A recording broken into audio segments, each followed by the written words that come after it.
Assalamualaikum warahmatullahi wabarakatuh. Pada pertemuan kali ini, Ibu akan membahas tentang banyak fungsi dari dua himpunan. Nah, sebelum ke contoh soal, silahkan simak dulu beberapa gambar yang akan Ibu tampilkan. Nah, di sini kita bahas mengenai cara menentukan banyak semua fungsi atau pemetaan yang mungkin terjadi dari dua himpunan yang banyak anggotanya diketahui.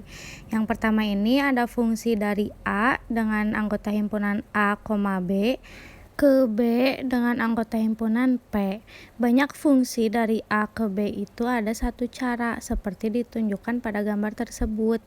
Nah, misalnya A dipasangkan ke P dan B dipasangkan ke P, itu kan merupakan fungsi.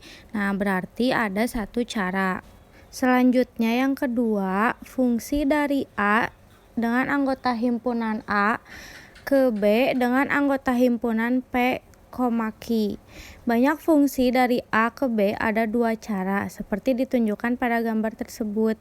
Nah, misalnya himpunan A-nya kan A, himpunan B-nya P dan Q.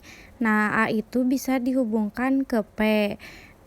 Lalu yang kedua, A juga bisa dihubungkan ke Q. Jadi, terdapat dua cara.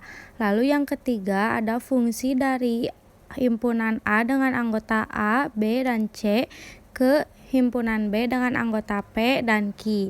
Banyak fungsi dari A ke B ada 8 cara, seperti ditunjukkan pada gambar tersebut. Ada 8 gambar ya. Yang pertama itu ada A dihubungkan ke P dan B dihubungkan ke P dan C dihubungkan ke Q. Itu termasuk fungsi dan seterusnya. Lalu yang terakhir, fungsi dari A dari himpunan A yaitu anggotanya A, B ke himpunan B yang anggotanya P, Q, R.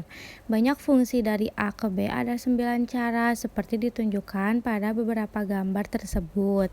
Yang terpenting itu pada himpunan A hanya bisa dipasangkan dengan satu di himpunan B.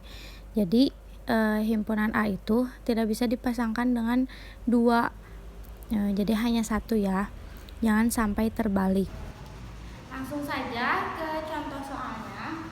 Jika A dengan anggota A 1, 2, 3, 4, 5 dan B dengan anggota X di mana X lebih besar dari 5 dan X lebih kecil sama dengan 10 dengan X bilangan ganjil, tentukan banyak semua fungsi yang terjadi berikut ini.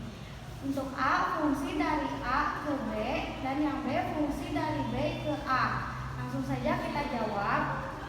Anggota A kan tadi di sini di soalnya 1, 2, 3, 4, 5. Maka NA atau jumlah anggota A sama dengan 5. Ini kan ada 5 ya. Nah, lalu yang B. B sama dengan anggotanya itu X di mana X lebih besar dari 5 dan X lebih kecil sama dengan 10 dengan X bilangan ganjil. Nah, dari angka 6 sampai angka 10 itu bilangan ganjilnya kan hanya 2, yaitu 7 dan 9. Nah, maka NB atau jumlah anggota B itu adalah 2. Nah, langsung saja kita ke A. Banyak semua fungsi yang terjadi dari A ke B sama dengan kalau misalnya yang ditanyakannya dari A ke B, berarti NB atau jumlah anggota B pangkat NA atau jumlah anggota A. Nah, tadi kan NB-nya sudah diketahui, ini 2 pangkat NA-nya 5. Jadi 2 pangkat 5 sama dengan 32. Nah, langsung ke yang B-nya, banyak semua fungsi yang terjadi dari B ke A. Nah, ini sebaliknya, berarti kesininya juga sebaliknya. NA atau jumlah anggota A pangkat NB atau jumlah anggota B sama dengan NA-nya tadi 5 pangkat NB-nya 2. 5 pangkat 2 sama dengan 25. Nah, jadi kalian ingat-ingatnya kalau misalnya dari A ke B, berarti yang A-nya ini ya